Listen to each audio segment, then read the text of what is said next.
Good morning मेरे बहनों। इस वीडियो क्लास में आप लोगों का हार्दिक स्वागत है। यह वीडियो क्लास विशेष रूप से कक्षा 12 के भाई बहनों के 12th क्लास के लेसन चल रहा है 7th जीन का नियमन। इस नियमन में हम लोग पहुंच गए हैं आनुवांशिक कोड, जेनेटिक कोड की विशेषताएं, कैरेक्टरिस्टिक्स ऑफ जेनेटिक कोड अर्थात आनुवांशिक कोड। अभी हम लोग कल पढ़े थे आनुवांशिक कोड के बारे में, ट्रिपलेट के बारे में। से बताया गया था कि 64 प्रकार के ट्रिपलेट कोड बनाए गए हैं, प्रकृति ने समझा है। और 64 प्रकार के जो ट्रिपलेट कोड हैं वो 20 प्रकार के अमीनो अम्लों का संश्लेषण करने के लिए उत्तर है। अब यहां तक के कोड हैं कि क्या विशेषताएं हैं, इनकी विशेषताएं हैं।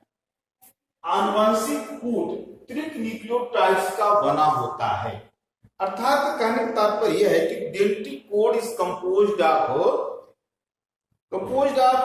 Nucleotides triplet. जो जेनेटिक कोड है, genetic code is composed of nucleotides triplet, त्रिकोड का बना होता है।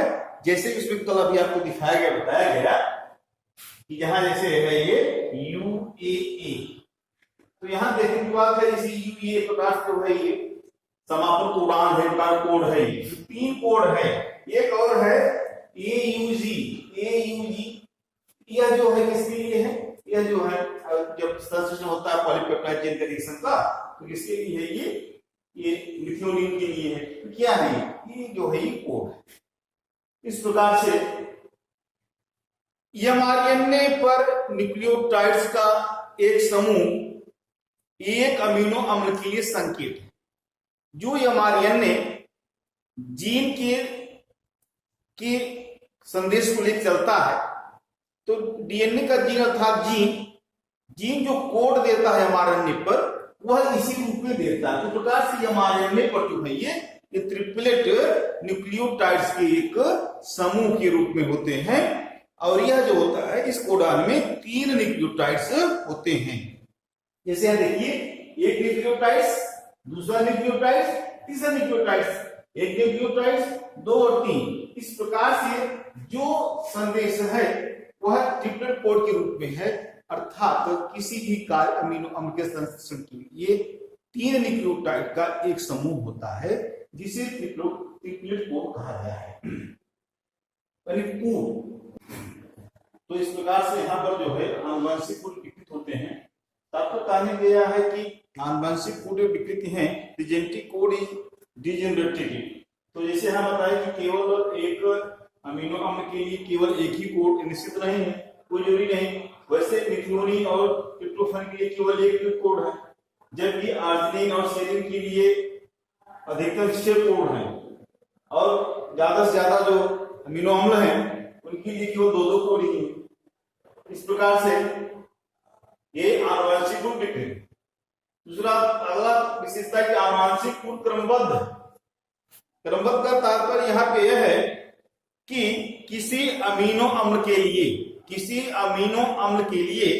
यदि एक से अधिक कोडांश हैं, किसी अमीनो अम्ल के लिए एक से अधिक कोडान है, तो यहां पर जो अमीनो अम्ल है इससे मिलते जुलते अन्य अमीनो अम्ल, अर्थात का तात्पर्य है कि जो दूसरा अमीनो अम्ल होगा उसकी जो इससे मिलती जुलती रासायनिक प्रकृति है, वह प्रकृति अन्य अमीनो अम्ल के जो उसके कोडान होंगे वह कम से कम एक कोडान में इसमें जो है वो डिफर होगा, अर्थात वो भिन्न हो सकते हैं।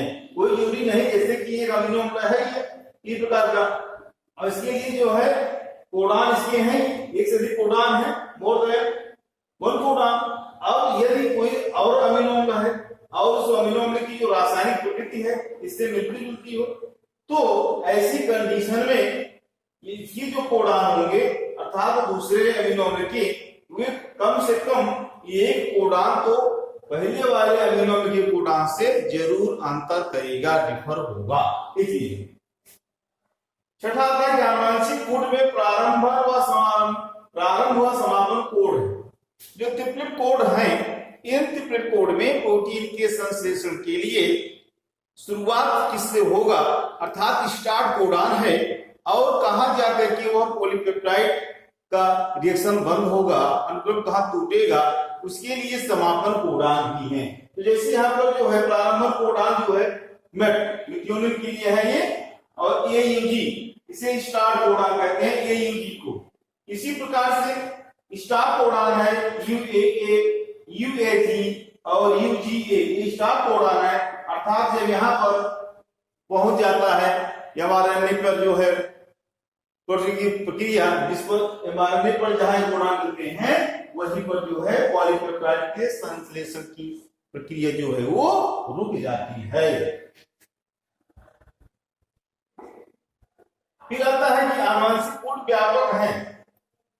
तात्पर्य कहने गया है कि जो आनुवंशिक कोड होते हैं कुछ अल्प अपवादों को छोड़ करके वायरस से लेकर के मनुष्यों तक का कोडान जो होता है वो समान होता है, सब में जो है कोड एक समान होते हैं। तो इस प्रकार से ये आनुवंशिक कोड की विशेषताएं हैं। जैसे कि प्रकार में वर्णन दिया गया कि ट्रिपलेट कोड होते हैं, तो यहाँ पर हमें जान लेना आवश्यक है कि जो जीन होता है अर्थात डीएनए का भाग, वह जिस प्रकार के प्रोटीन को बनाना होता है उसके लिए उस प्रकार की पॉलीपेप्टाइड के संश्लेषण के लिए जीन के द्वारा mRNA में कोड बना दिए जाते हैं, और इस कोड का mRNA कोशिका द्रव्य में पहुंच करके केंद्र से केंद्र पहुंच करके ट्रांसलेशन अर्थात भाषांतरण करता है। इसके भाषांतरण का मतलब यह होता है कि जीन की अभिव्यक्ति, जीन एक्सप्रेशन अर्थात जो जीन चाह रहा है उसको यह बताता है, इस जीन की अभिव्यक्ति करता है कि इस प्रकार की प्रोटीन बननी है और प्रोटीन बनना शुरू हो जाता है। इस प्रकार से हम देख रहे हैं कि जो जीन है अर्थात जीन का जो दृश्यतम रूप है जिसे हम लोग देख सकते हैं, जीन क्या कहा, तो जीन का दृश्यतम रूप लक्षणों का विकास का अंतिम चरण है। लक्षणों के विकास का अंतिम चरण जो होता है वो जीन के अभिव्यक्ति को दर्शाता है, अर्थात जिस प्रकार का जीन अभिव्यक्त करेगा उसी प्रकार की प्रोटीन बनेगी और उसी प्रोटीन को हम लोग देख पाएंगे और उसी भी प्रोटीन के द्वारा जो है वो लक्षणों का विकास होगा। तो भाई बहनों, आप लोग वीडियो को देखिएगा, जानने से ज्यादा पूछ सकते हैं अवश्य कमेंट के द्वारा, और सब्सक्राइब करें, शेयर करें। धन्यवाद।